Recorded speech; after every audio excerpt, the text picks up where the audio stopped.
Now children, will see economic and non-economic activities. Before studying about Indian economy, let us know what economic and non-economic activities are. The first one is economic activities. Now when you say economic activities, that means we are earning and spending money for the exchange of commodities or services. For example, activities of a farmer, artisan, businessman, a teacher, they all are included in an economic activity. Non-economic activities, here, they are not having any aim for obtaining income or reciprocate something, indirectly are called non-economic. Now you have a very good example, nurturing of a child by a mother. She is not having any demand in turns. She only does her work taking care of a child and family. Activities of social services, you must be knowing about social services. There also their intention is not of earning money, only giving the services. That is done by the social worker. So these are non-economic activities. Try to understand economic activities, spending money for the exchange of commodities or services. Here services are given free. Structure of Indian economy. Now we have to study what is the structure of our economy. We have various occupations and activities which are divided into three sections: primary sector, secondary sector and service sector. This classification of economic activities are recognized as commercial structure. Try to understand commercial. All this now we are going to study one by one, these sections and activities. The first one, as I said, primary. Primary means agriculture, which is related to the agriculture. Agriculture means what comes? Cattle rearing, cattle breeding, fishing, poultry farm, collection of forest products, mining of raw material, raw metals, etc., which is included in primary. Then secondary, all these industries, whether it is small or large scale industries, factories, construction, electricity, gas and water supply, they are in secondary sector. This section is also acknowledged as industry, which includes production from small pin to gigantic machines. Yani ki secondary means factories where they are producing a small pin which you are using it as a safety pin, and a gigantic machines, big ships, aeroplanes and many other machines.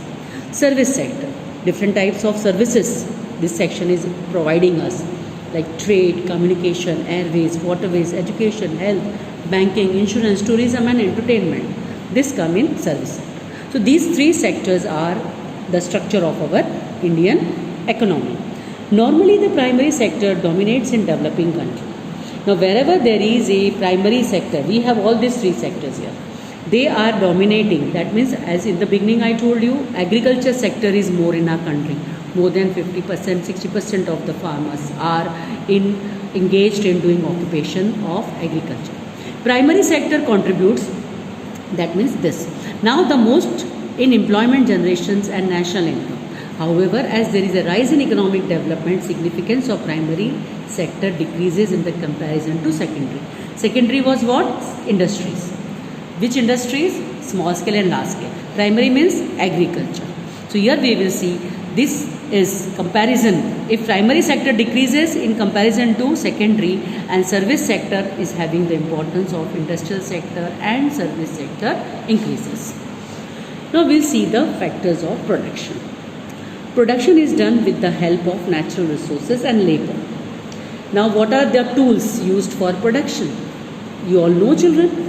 It is bullock carts, tractors, sickle, labor and land.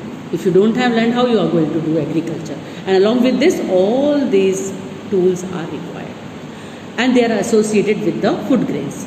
Now whatever food grains, you are getting it from the land. That is after doing the agriculture. Who is doing it? Primary sector. Farmers are involved in it. There are different types of factors of production.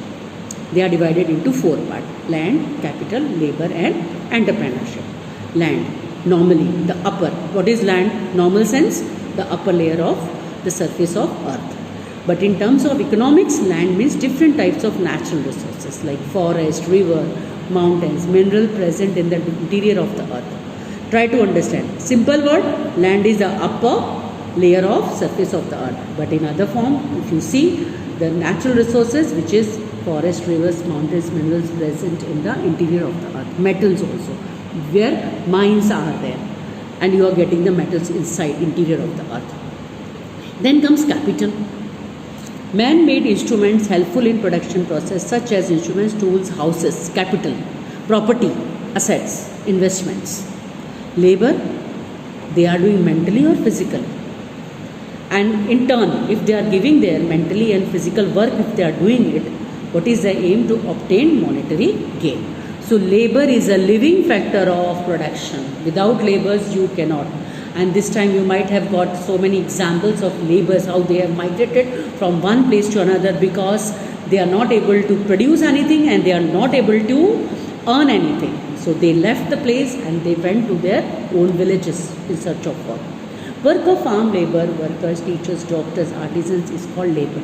So we all include in the labors. Entrepreneurship. The person who efficiently combines the three factors of production, all these three above, is called entrepreneur. Simple. Land, capital and labor together is called entrepreneurship. They are coordinating the production process. That is why it is called entrepreneurship. Now we'll see the next point. Distribution of factors of production. Now human wants are unlimited. While resources to fulfill them are limited. Try to understand. Unlimited means हमारी ख्वाहिशें बहुत हैं लेकिन fulfill करने के लिए limited है. No nation of the world has resources in unlimited quantity. Though there are developed nations, but it is not that easy because they have limited quantity of resources. Here it is written, any nation in the world has resources in unlimited quantity. There are always be scarcity of factors of production. As a result, every country faces problems related to allocation of resources. Many questions arises such as why, when and how much quantity of limited resources can be used. So every nation is having unlimited quantity, not having. Resources are limited and demands are unlimited. So these are the unlimited wants. Human wants are uncountable and unlimited, but resources are limited. Our wants are uncountable and unlimited, but resources are limited. So many wants originate from one want. For example, children, one want, if you have some desire, if you complete that desire, immediately the second one comes to your mind and you just keep on going behind it to get that also fulfilled.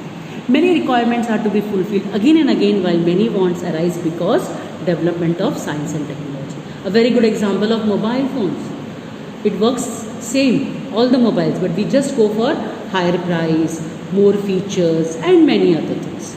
Thus, because of many reasons, wants become unlimited. So this is the best example. So in order to fulfill the wants, one has to make selection amongst wants. We have so many wants, but we have to select them. Now, important order in terms of necessity. As the resources to satisfy wants are limited, the individual has to decide which want is to be more important. Now, you take an example of your family. Suppose whatever may be your income, and you have so many wants, but the priority will be given according to your requirements, which is more important. According to that, your parents will plan it, and then the priorities will be fulfilled. That means the necessity is given more importance. He has to satisfy his requirements in the order of priority. Whichever requirement is more important, that has to be satisfied early and then the later. Okay? Now comes the next point, limited resources. Factors of production mainly include natural wealth and man-made wealth. See, limited resources, how we are talking about the factors of production is natural wealth and man-made. All these tools are limited, so they have to be utilized judiciously. Distribution of tools has to be done keeping selected wants in the center. Now, alternative use of the resources. Resources to satisfy demands are limited. See, as I am repeating it again, resources are less and our demands are more. They are unlimited. But to satisfy these demands, the resources are limited. Not only this, they have alternative uses also.